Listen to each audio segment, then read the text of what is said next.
Hello and welcome to my tutorial on the third movement of Ysaye's fourth sonata, the finale. The biggest difficulty in this movement obviously is speed, and in my case it was also courage. Particularly when performing it, I found that I needed a lot of courage to just jump into it and play it and more or less hope for the best, and also not to think too much while I'm playing because it just goes too fast.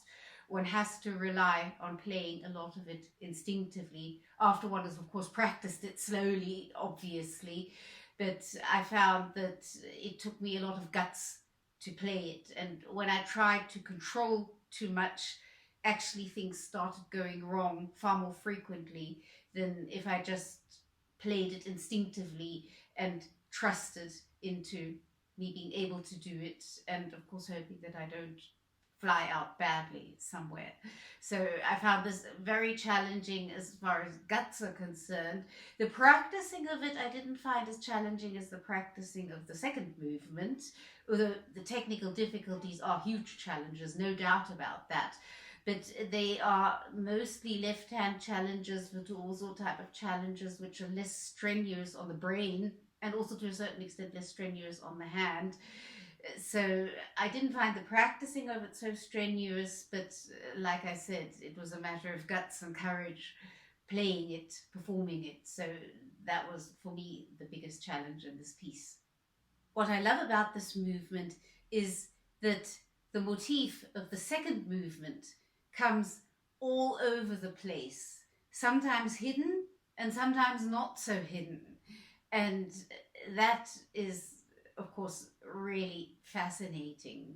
What helped me a lot was to spend most of my practicing time not playing it fast, but playing it at whatever speed was comfortable for me at the stage that I was at, because I needed to associate this movement with feeling comfortable.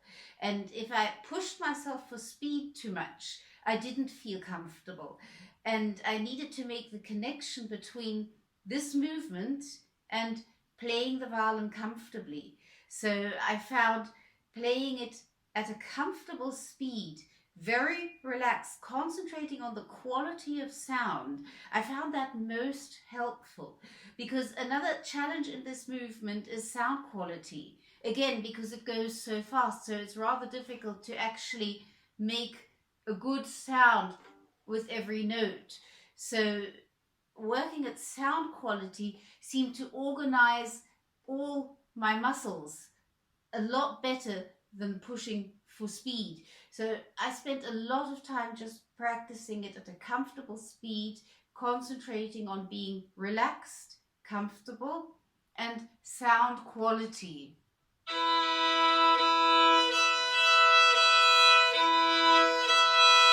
Make a beautiful big sound for practicing, even in the parts which are piano, because it's easy to just reduce the volume than it is to suddenly make a big sound. So I practiced this with quite a big sound, lots of resonance, a bit more bow than I would use if I play it in tempo, and mostly making sure that I feel comfortable.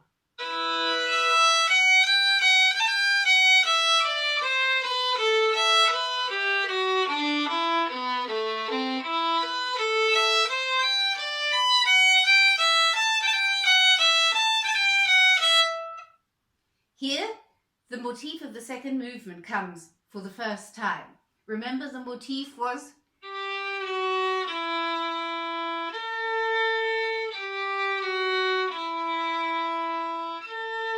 and here we have it. So here it comes for the first time.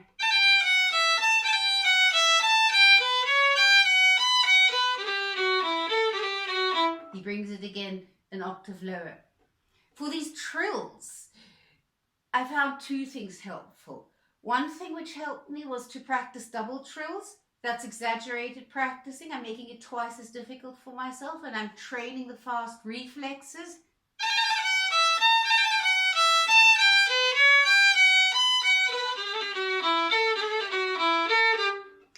particularly difficult was the fourth finger, but practicing double trills all over the movement, throughout the whole movement, practicing all the trills as double trills, that helped me because it made it twice as difficult. And then practicing it with just one trill was easier. And then also making sure that I integrate this trill movement, that it's not a separate movement coming on top of the note, but it's part of the whole movement. And not losing too much time over the trills.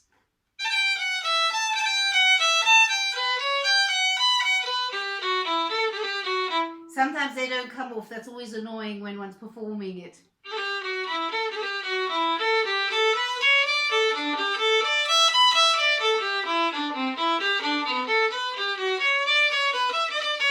Here again, we have that same theme.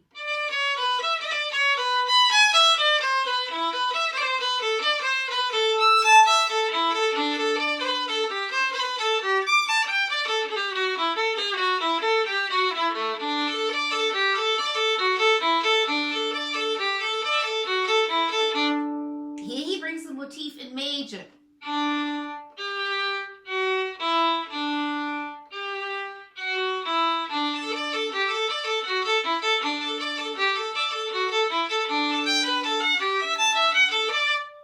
So that's really fascinating what he does with this motif. Here,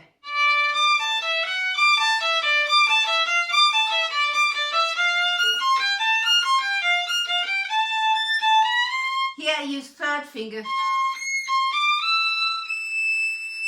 I use the third finger up on the top because the third finger is longer. For me and for my hand, that's just a lot more comfortable.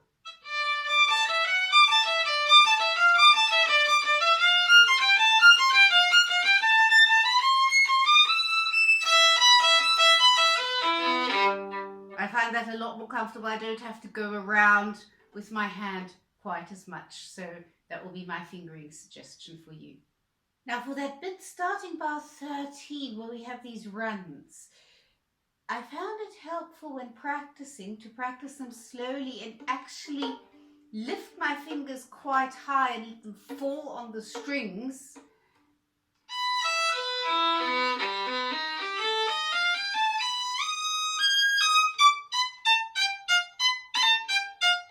Here I bounce quite high.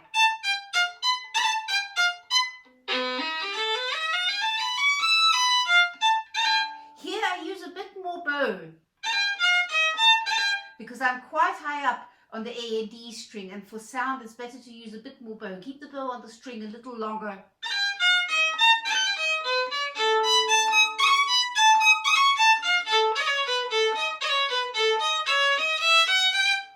So that was one thing which helped me when I was practicing. And then when I was playing it, particularly when you start getting into a faster tempo, it helped me a lot to realize that when I'm coming from this,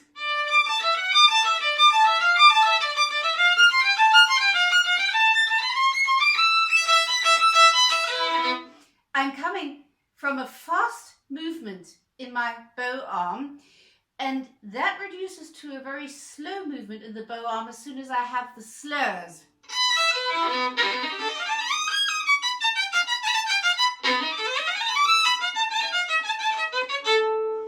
And it helped me a lot to make that very conscious, because before, left and right hand were moving at the same speed. Left and right hand were moving at the same speed. Then suddenly the left hand is moving quite a bit faster and the bow hand is moving quite slow. And that transition was often the reason why I flew out, usually in the first run. And making that very conscious, also when one practices it slower, being very aware of the bow arm speed reducing because we're slurring, while the left hand is moving faster.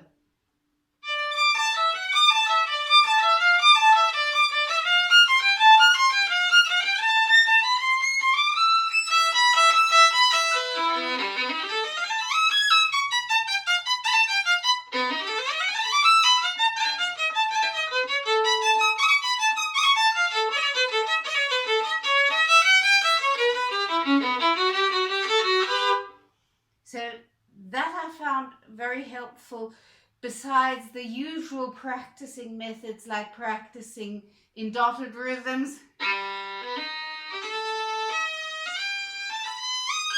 and the other way around.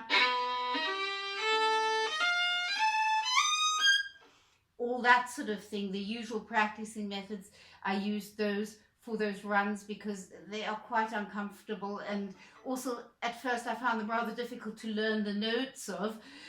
But once that was all organized, the most important thing for me was actually to integrate these different bow arm speeds into the whole thing, coming from a fast bow arm speed to a slow bow arm speed when I have the slurs. Bar 17 and following is one of the biggest challenges actually in this whole sonata for me. I found that very, very difficult.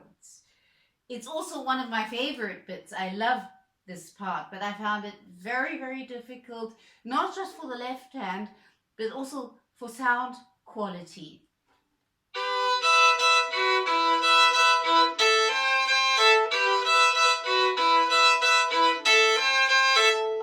That's still okay. This bit gets more and more difficult as it goes along. Here we have the motif again.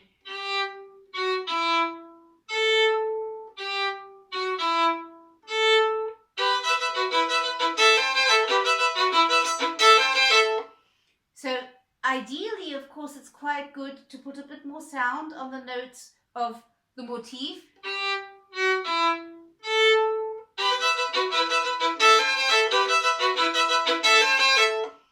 But it's rare that that works out when I play the whole thing in tempo. But know that you have the motif here.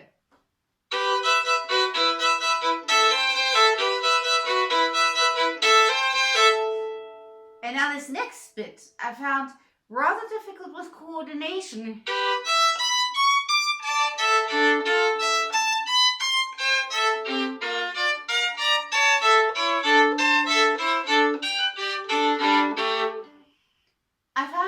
Difficult with a good sound, to actually have a good sound on each note.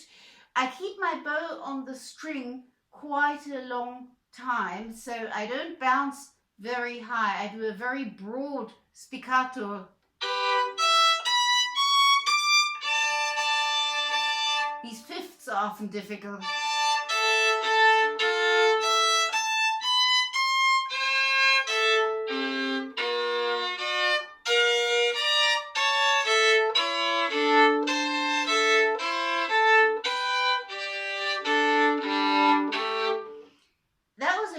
Challenge as from a certain tempo, particularly this.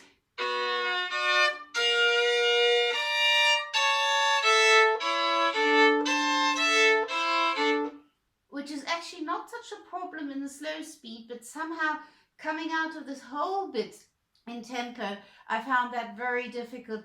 So what helped me here was to play the first of each group of four a bit longer.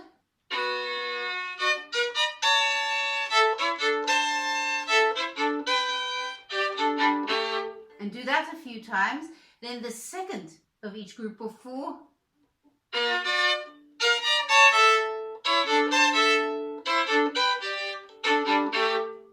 Do that a few times. Then the third of each group of four.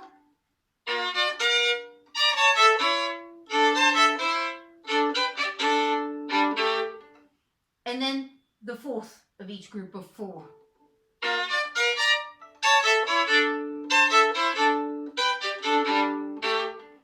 That helped me a lot with this bit, but this practicing method also helped me a lot if I did it with this whole double stop bit, starting bar 17. And then second.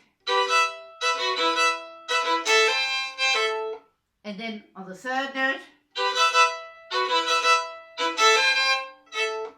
And then on the fourth of each group of four. That helped me a lot for the whole double stop bit, but particularly this bit in the middle. Another thing which helped me was repetitive practicing. just doing this over and over again.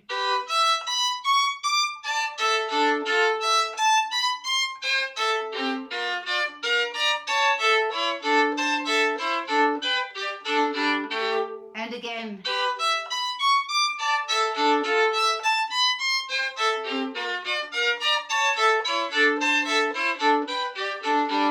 And again.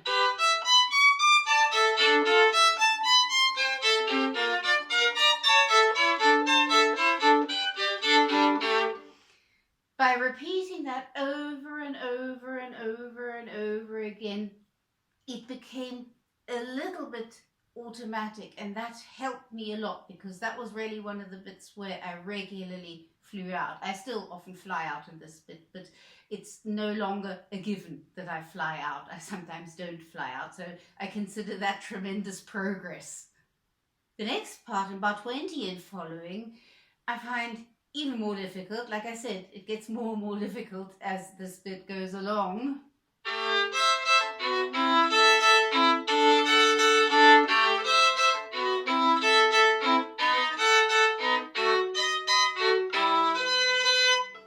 That I found even harder. Notice again, we have the theme.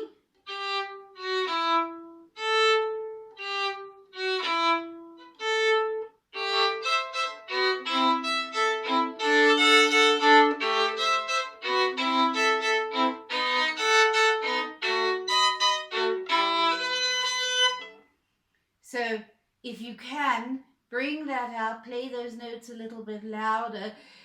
I try to do that when I practice, and I a little bit hope for the best when I play it, but it's never really reliable that I can actually bring out the theme there, because it's just such a difficult bit.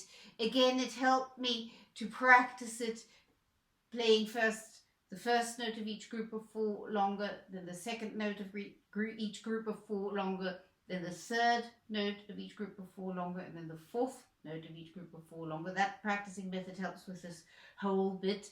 And then also being quite aware of some of the challenges.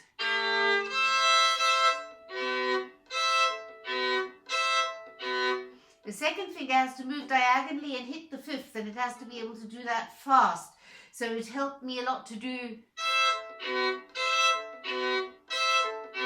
just to show my second finger what I wanted to do, and also be aware of that.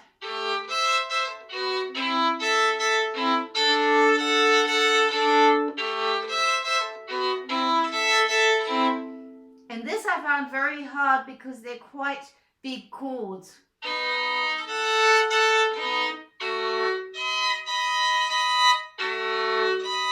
This is quite a stretch for me already.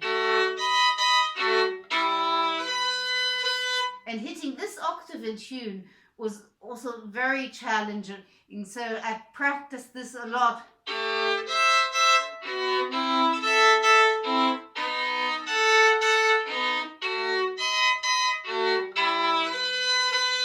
And again.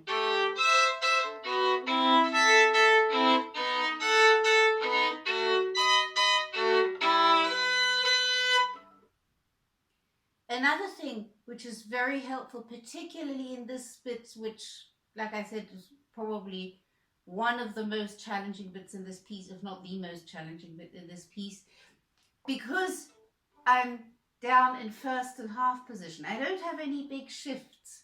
I can take my chin off of the chin rest. I'm not talking about actually lifting it. That's too far away. But I can release the chin. I don't have to hold the violin with shoulder and chin. And by releasing the chin, that helps me relax my jaw muscles and my neck and shoulder muscles. And if I need anything at all in this bit, I need relaxed muscles. As soon as one tenses up, one just doesn't move fast enough. So one is literally sunk then. So it's important to relax, starting with the jaw muscles, moving on over the neck and shoulder muscles, and by lifting my chin, not as much that it's actually visible, but not having the chin actually on the chin rest, but just lifting it a little bit. We can actually also practice it without the chin on the chin rest.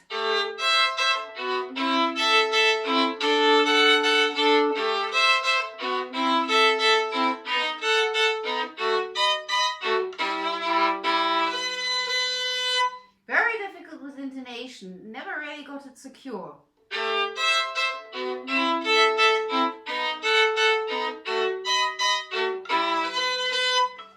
Very hard, but taking the pressure off of the chin, releasing the chin, that really did help, because that automatically makes it possible for my muscles to move faster.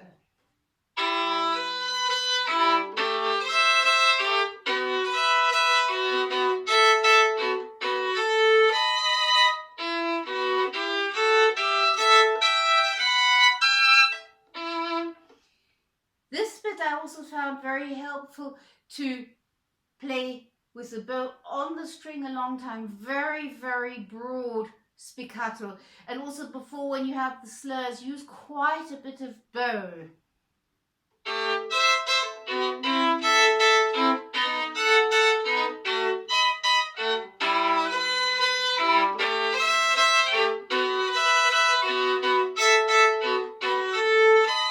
And now very broad.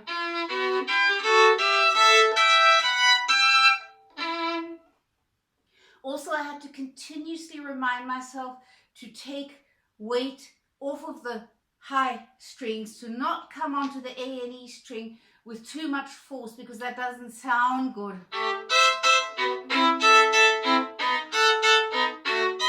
And particularly here, not to do, that doesn't sound good, but to take weight away.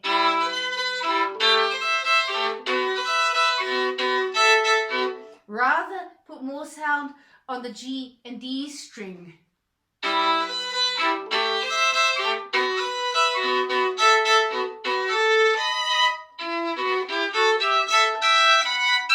Here, rather use lots of bow than too much weight.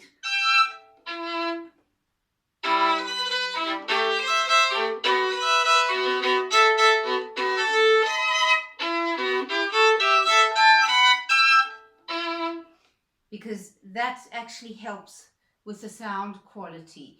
I also spent a lot of time with repetitive practicing, starting here.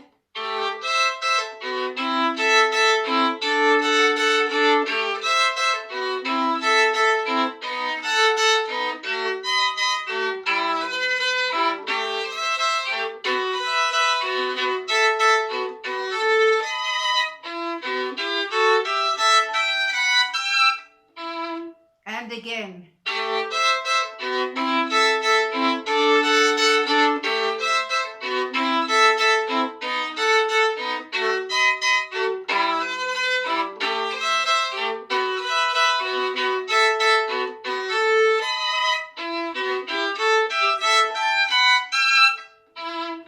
And again and again and again and again, countless times, repetitive practicing, getting some sort of automatic movement into this.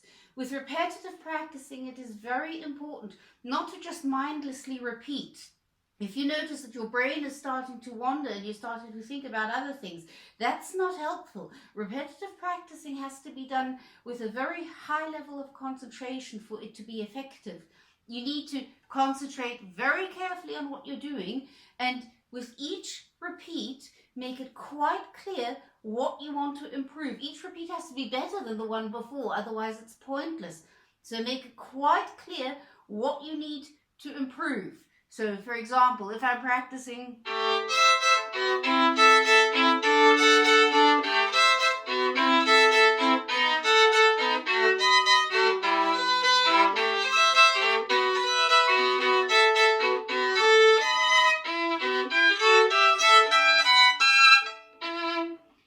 to be very, very attentive, otherwise I don't know what I want to improve.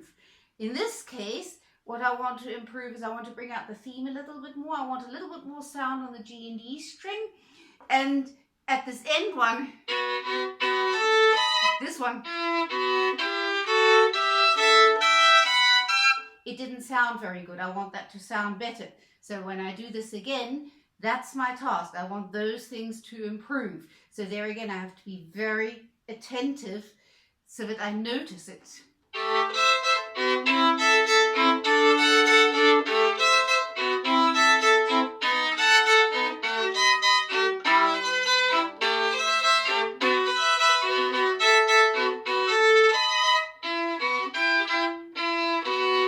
That didn't work out. Sound.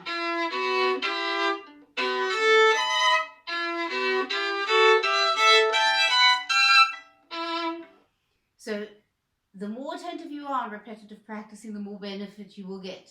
It's also amazing, particularly in this movement, in spite of this being mostly a left-hand difficulty, the biggest challenge is sound, and I work at sound most because that seems to also help my left hand. Starting about 24, we have the meno mosso, so we get a bit of a break. Not that this bit is easy, but at least we get a bit of a break as far as tempo is concerned. And the challenges here are very similar to the challenges in the first movement, so we can use a lot of what we learned in the first movement for this bit.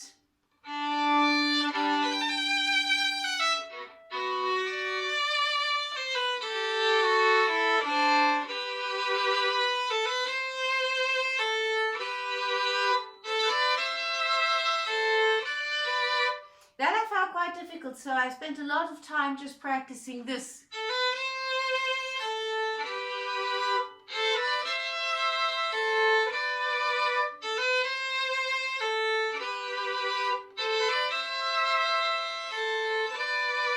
And trying to have a very integrated flowing movement. I also lift my bow before the thirds because that gives me a better start, and also I prefer the articulation, makes it clearer.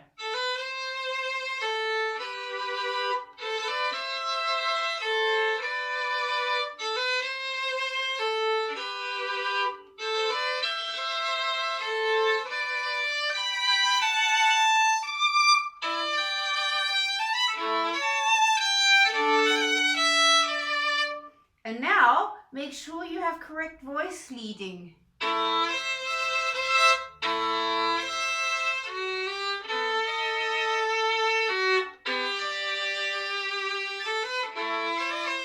Because we have the main melody in the middle voice, so we have to play those notes a little bit longer so that the listener can actually follow that voice.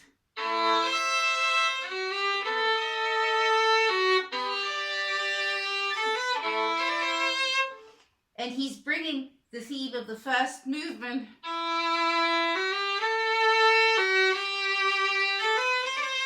So you have to know that, and then the listener will recognize it.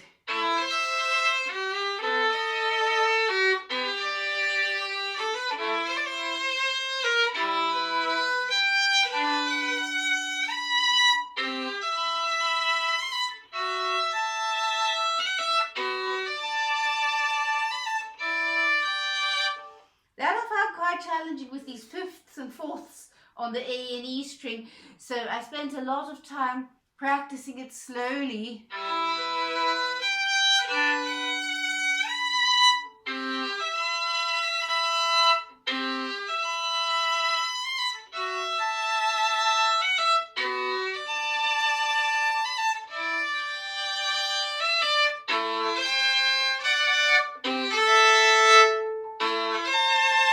Here he has the motif of the second movement again, and it's not at all hidden.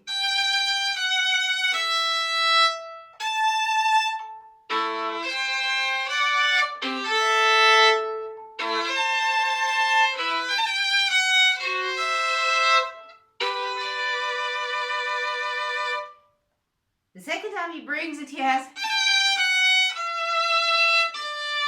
So he's going from the minor into the major.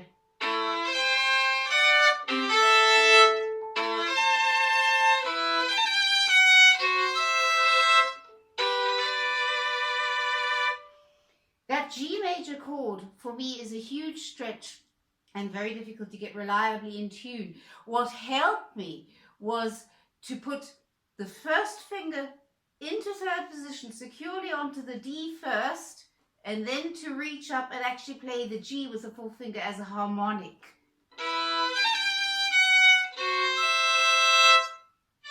Have that one down first and then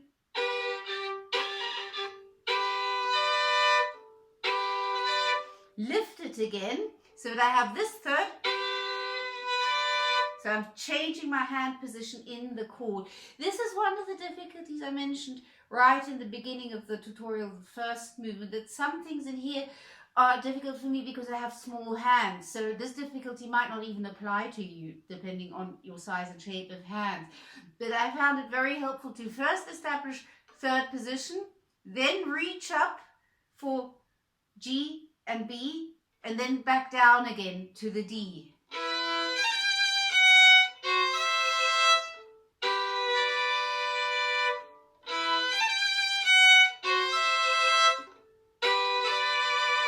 And break the chord comparatively slowly. That gave me some security because that chord has to be in tune. It's this G major that he's bringing this motif to is harmonically so important that that has to be as secure as one can possibly get it, and that was what helped me.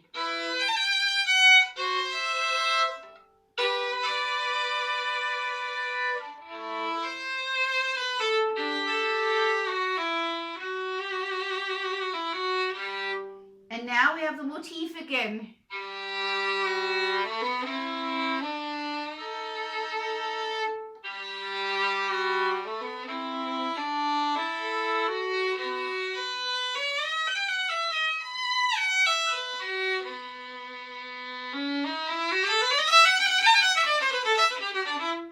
And now we're back to what we had in the beginning. In bar 39, in my opinion, there's a misprint. Printed as... I think that's a misprint. I think it should be the same as we have in the beginning with a D. That just makes more sense. Bars 38 to 45 are an exact repeat of the beginning. There's one small exception in bar 41. On the fourth beat of the bar, we have a trill here. And I use that trill to remind myself that I'm in the second half of the piece now and not in the first half, so that when I'm playing it in tempo, I don't accidentally jump to the beginning again. So I use that trill as an anchor to remind myself I'm now in the second half. Moving on, bar 45.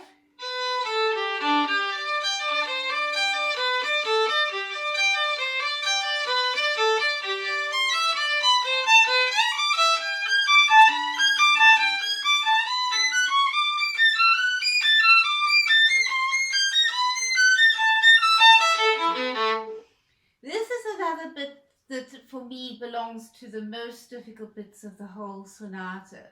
But the reason is because I have a short thumb and a short fourth finger. That makes this bit very, very difficult for me. And in this bit, it's actually no help that I play without a shoulder rest, because I'm going so high.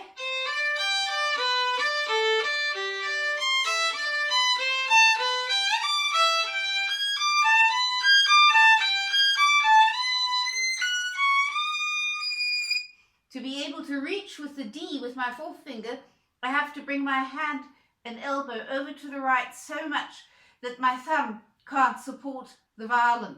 So if I don't hold it securely, just for this bit, with shoulder and chin, then I will actually drop it. And that for a long time was my biggest problem. I felt so insecure up there. I was actually worried about dropping my violin. So I was really scared of this bit, not just scared as in not managing it and flying out or it being out of tune, but actually scared of dropping my violin. That took quite a long time to get rid of, because the fear was just there, and the fear made me tense up or even just think about tensing up, and then I wasn't moving fast enough, and then I definitely flew out. So I had a long time where I had huge troubles with this bit. It's still not very secure. Sometimes it comes off, sometimes it doesn't come off, but I was able to solve the problem of the fear what I always like doing, exaggerated practicing. If something's difficult or if something scares you, scare yourself even more, and then you'll feel completely relaxed when you're doing what you're supposed to do. So once I figured out what the difficulty was, my difficulty being that my thumb wasn't supporting the violin properly enough, and that was giving me insecurity, I decided to go the whole hog. So what I did was I practiced this bit completely without the thumb. That was impossible at first, and I decided, okay, I'm going to practice this bit without the thumb for so long until I can play it without the thumb.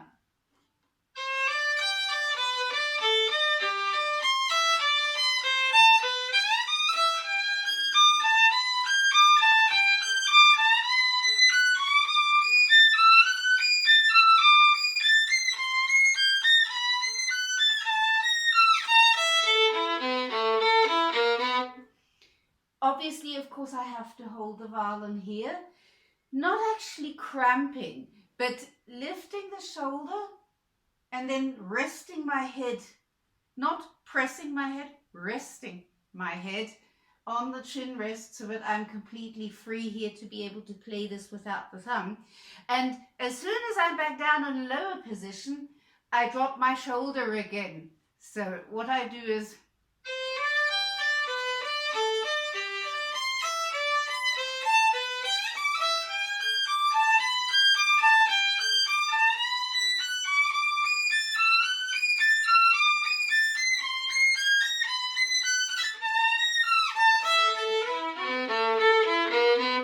I completely drop everything so that my shoulder goes back down again. One of the reasons why I play without a shoulder rest is so that my shoulder is free to be able to do that. And I practiced this bit until I started feeling fairly safe and secure without the thumb. I never felt completely safe without the thumb. It's really very nasty playing the violin without the thumb. But I was starting to get used to relying on being able to hold my violin.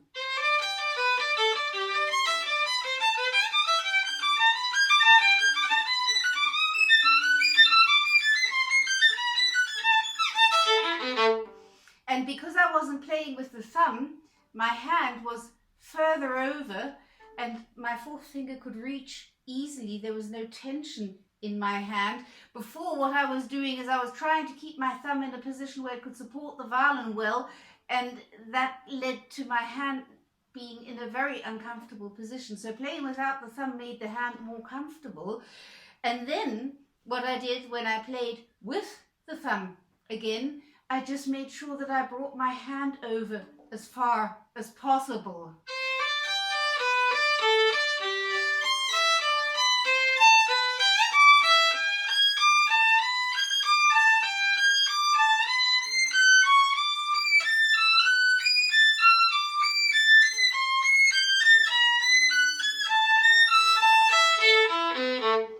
By that time, I was used to supporting the violin with shoulder and chin, and also feeling fairly safe with that, so my hand was more free to move. I also had to remind myself to use a lot of bow so that I have a big sound, because the fear of this bit made me use very little bow, so even when it came off, it didn't sound, so that wasn't helpful. So every time I played, I always remind myself lots of bow.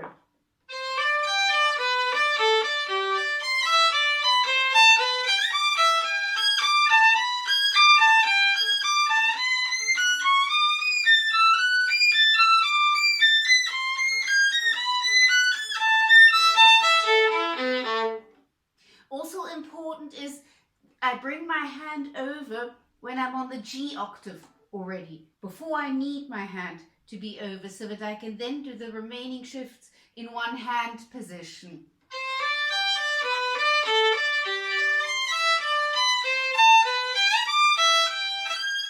No, that didn't work out. I was going over too far with the hand.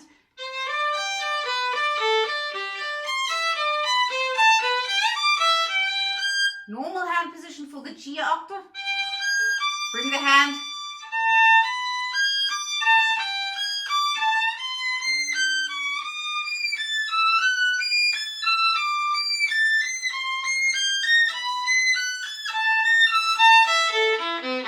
So I establish first the G octave, then I bring my hand up And then I do the remaining shifts in one hand position. That helped. And of course I have to remember to do that when I play it.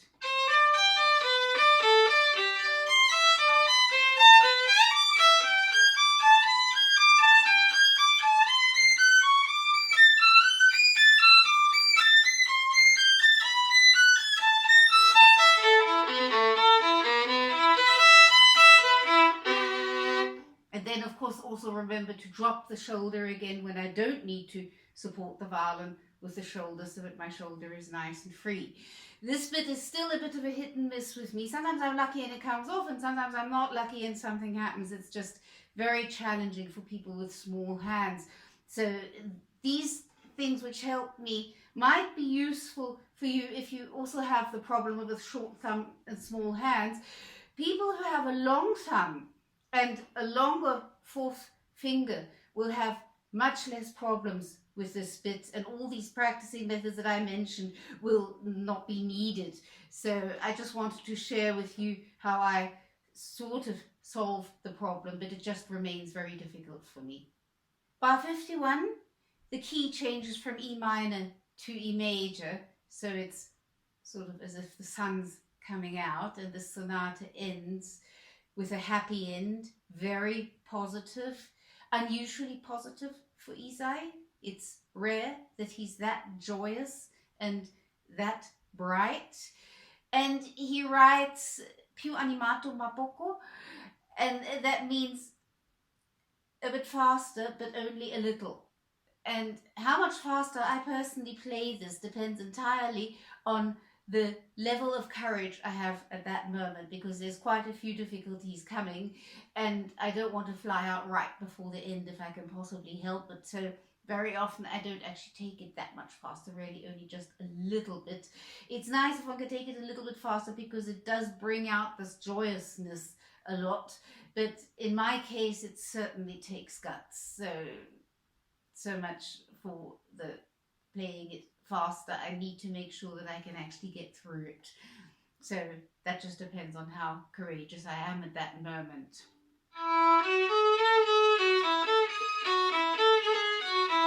Here we have the motif of the second movement in major.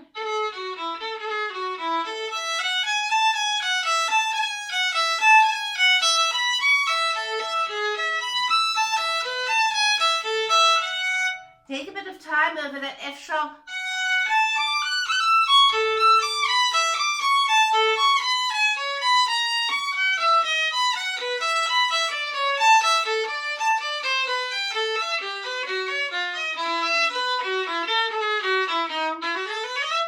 Now these runs start. They are very, very fast, of course, but the fortunate thing is that they're also very comfortable.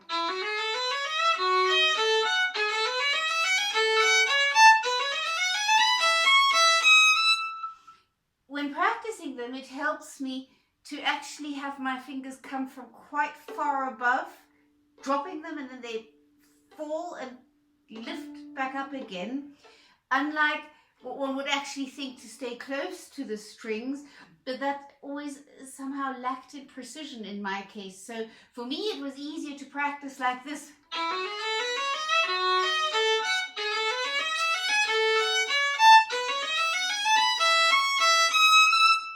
And then of course when I played it faster I didn't lift them quite as high.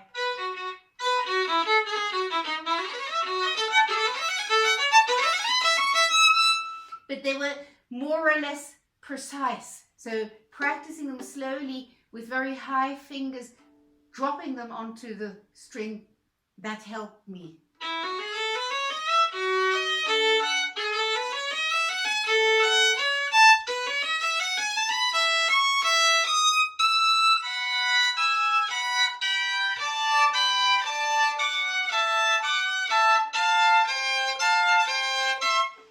Here we have again a double stop bit, which is, I find, very challenging. Not quite as challenging as the first double stop bit that we have in this movement, but almost. And so I spent a lot of time just practicing.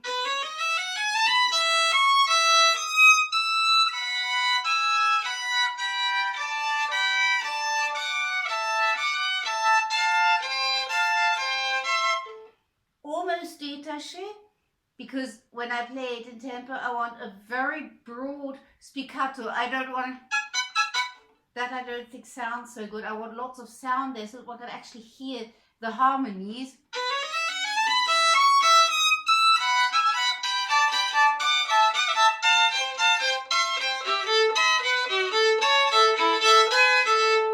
So here again, very broad spiccato, not too much weight on the higher strings. That also helps me because that keeps my bow arm relaxed, and that relaxation can carry over into my left hand.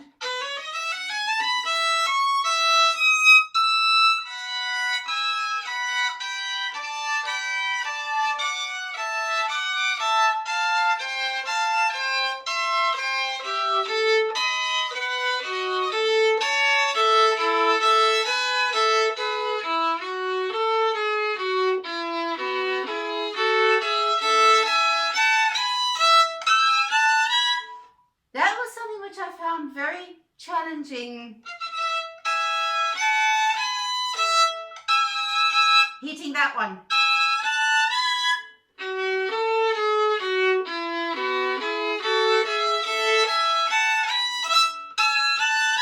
So I spent a lot of time just doing this.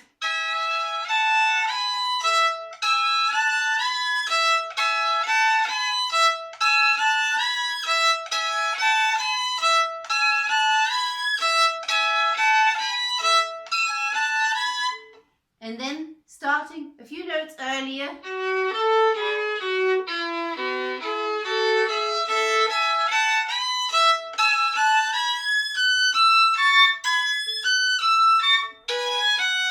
And again.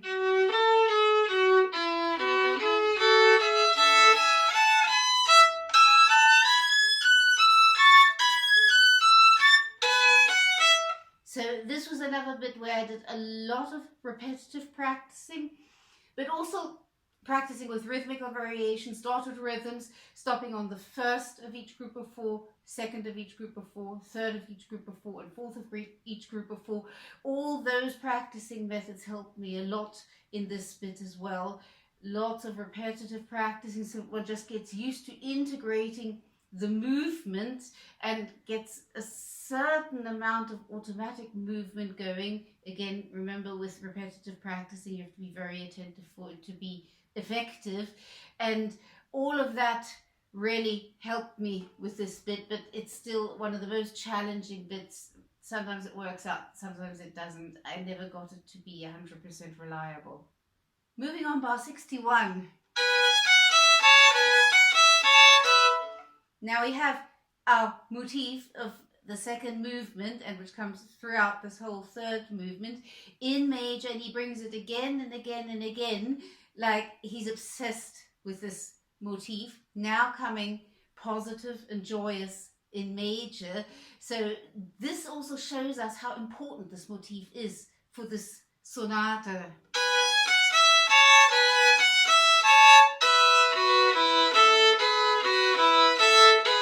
Now half speed.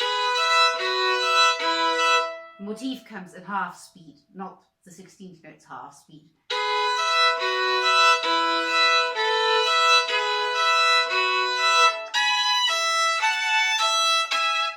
And he keeps on writing ritardando, and then he switches from 16th notes to 8th notes. And I understand that as in that he wants it to get continuously broader. So what I do is I make the 16th notes broader and broader and broader, and then continue with the 8th notes at the same speed as I wind up with the 16th notes. So I have an organic ritardando getting broader and broader and broader.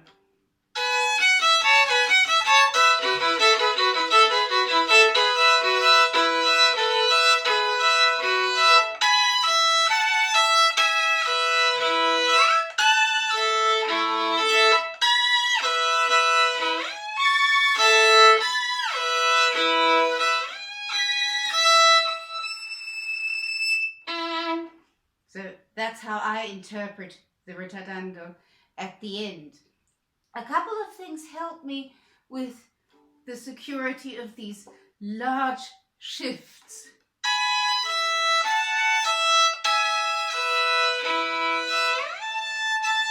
that's a harmonic. So I actually, when I practice, play the harmonic before, because then I know I'm in the right place.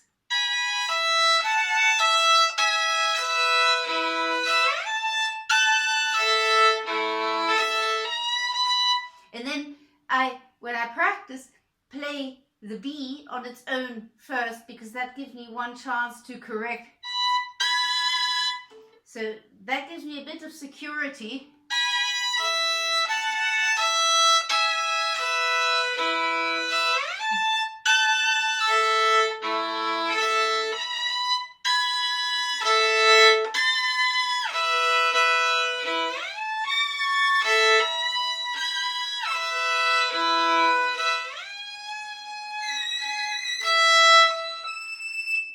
So I exaggerate that quite a lot, playing the note on the A string first to get myself into a secure hand position. And then as I speed it up a little bit, I gradually swallow those notes. First only a little bit.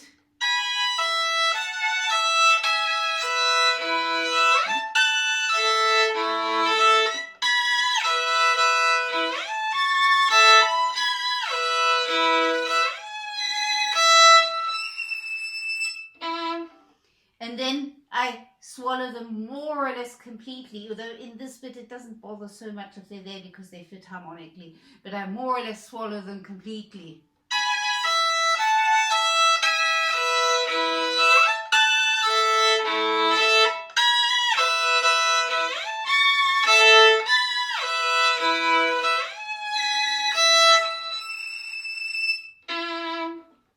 So that's this unbelievable, joyous, bright, sunny, happy ending of this fantastic sonata. It's very challenging, particularly because we have so many different difficulties in this sonata. So it's very challenging, but well worth the effort. And it just is another example of what an unbelievable genius of a composer Ysaye was.